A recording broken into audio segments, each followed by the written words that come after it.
He called her poor trash in front of 300 guests and told her she would never belong in his family. He had no idea that the quiet woman he was humiliating could destroy his entire empire with a single phone call, and that the man who could make that call had just walked through the door. The Whitmore estate had never looked more magnificent. Crystal chandeliers, a marble ballroom, 300 of the wealthiest, most powerful people in the city, all gathered to celebrate the engagement of Daniel Whitmore, heir to the Whitmore fortune, to a young woman named Maya Vance. And every single one of them had been quietly told the same thing by the host, that the bride-to-be was a nobody, a gold digger from nothing. Richard Whitmore, the billionaire patriarch, stood at the top of the grand staircase, surveying his kingdom. He was a man who measured every human being by their bank account, and by that measure, his future daughter-in-law was worthless. He had spent weeks trying to convince his son to call off the engagement. Tonight, he had decided he would simply end it himself. Maya stood near the bottom of the staircase in a simple, elegant dress, a dress that cost a fraction of what the other women in the room were wearing, and she knew it. She held her head high anyway. Beside her, Daniel squeezed her hand. Whatever my father says tonight, it doesn't change anything. I love you. Just stay calm. I'm not worried, Daniel. People always show you who they are. Your father is just being honest a little louder than most. Richard descended the staircase slowly, a glass of champagne in his hand, and the crowd parted for him. He stopped in front of Maya, looked her up and down, and smiled the cold smile of a man about to enjoy himself. So, this is the girl. Tell me, dear, that dress. Did you buy it or rent it? Be honest, everyone here is curious. A few nervous laughs rippled through the crowd. Maya didn't flinch. I bought it. It's mine. Thank you for noticing. Charming. Let me be equally honest with you, then. You don't belong here. Look around. These are real people, people of substance, of breeding, of worth. And then there's you. A pretty little nobody from a part of town none of us would ever drive through, who somehow got her hooks into my son. The ballroom had gone silent now. Daniel stepped forward, his face flushed with anger. Dad, that's enough. You're embarrassing yourself. No, son. I'm protecting you. From her. Richard reached into his jacket and pulled out a folded check. He held it up so the whole room could see it, then pressed it into Maya's hand. Here. $2 million. That's the going rate, isn't it, for girls like you? Take it, walk out that door tonight, and never contact my son again. Consider it the most money someone like you will ever hold. Now get out. Poor trash doesn't get to marry into this family. It was the cruelest thing anyone in that room had ever heard a host say to a guest. Margaret Whitmore, Richard's wife, stood off to the side, sipping her wine, a thin smile on her lips. Really, dear, do take the check. It's so much more than you deserve. Think of it as charity. Maya looked down at the check in her hand. Then she looked back up at Richard, and for the first time she smiled. A small, calm, almost pitying smile. She tore the check cleanly in half and let the pieces fall to the marble floor. Mr. Whitmore, I don't want your money. I never did. I came here tonight hoping, foolishly, I see now, that you might one day accept me. But you've made yourself very clear. So let me be clear too.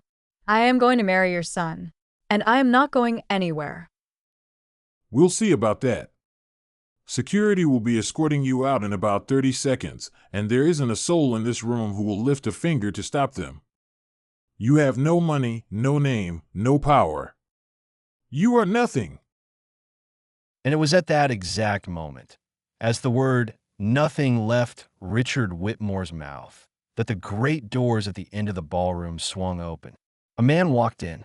He was older, perhaps 70, in a perfectly tailored but understated suit. He didn't hurry. He didn't announce himself. But something about the way he moved made the entire room turn a look and made several of the most powerful guests there go suddenly, visibly pale.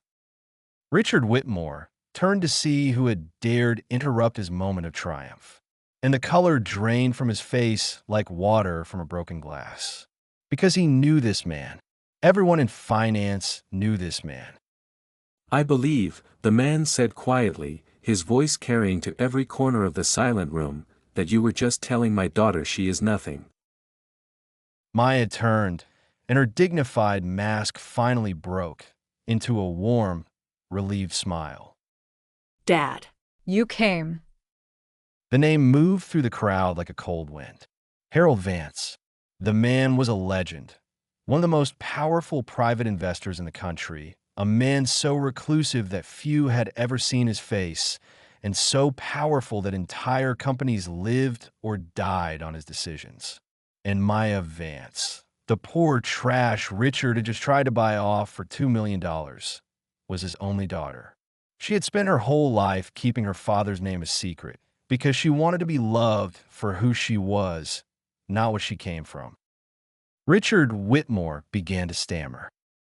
Mr. Vance, there's been a terrible misunderstanding. Maya, your daughter, she is a delight, a treasure. We are so honored. Be quiet. 2 words. Richard's mouth snapped shut. Harold Vance walked slowly across the ballroom, past the 300 frozen guests, and stopped in front of the man who moments ago had ruled this room. I know exactly who you are, Mr. Whitmore. In fact, you've been trying to reach my office for 8 months. You see, the Whitmore empire that you're so proud of, those towers with your name on them, they're built on debt.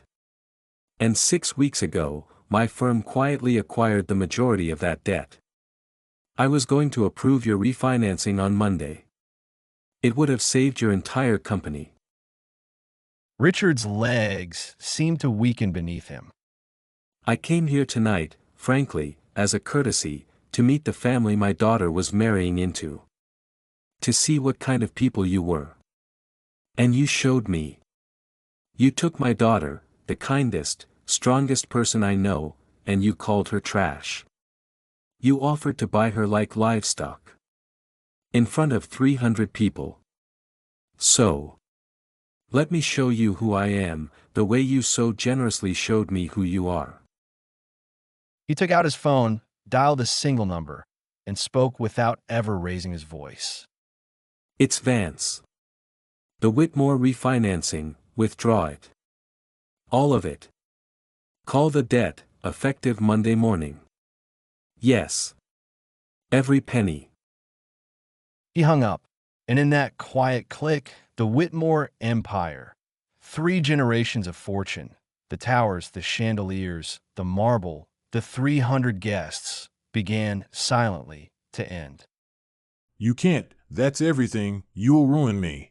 No, Mr. Whitmore. You ruined yourself. I just signed the paperwork. A great fortune cannot survive a small soul. It never could. He turned away from Richard as if the man had simply ceased to exist and offered his arm to his daughter. But before they left, it was Daniel who spoke. He looked at his father, at the towers, the money, the legacy he had been raised to inherit. And then he looked at Maya, and he made his choice. Maya, I'm not my father. I never want to be. If you'll still have me, I choose you, not the money. You.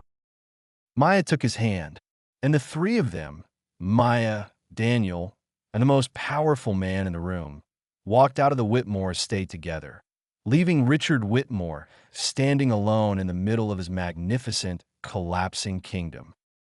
In the months that followed, the Whitmore empire fell exactly as quietly as Harold Vance had promised. The towers were sold. The name came down.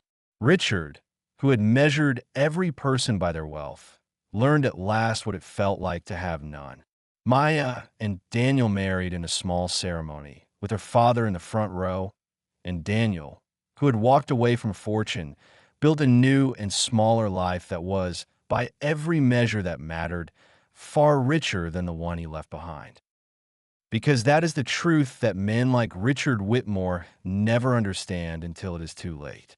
You can stand at the top of a marble staircase and believe that money makes you powerful, that wealth makes you better, that the quiet person in the simple dress is beneath you.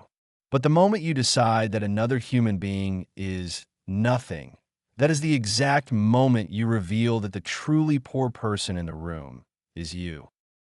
If this story gave you that satisfying feeling of justice, leave one word in the comments: class. And if you believe how you treat people matters more than what's in your bank account, subscribe. There's a new story of quiet justice every week. Thank you for listening.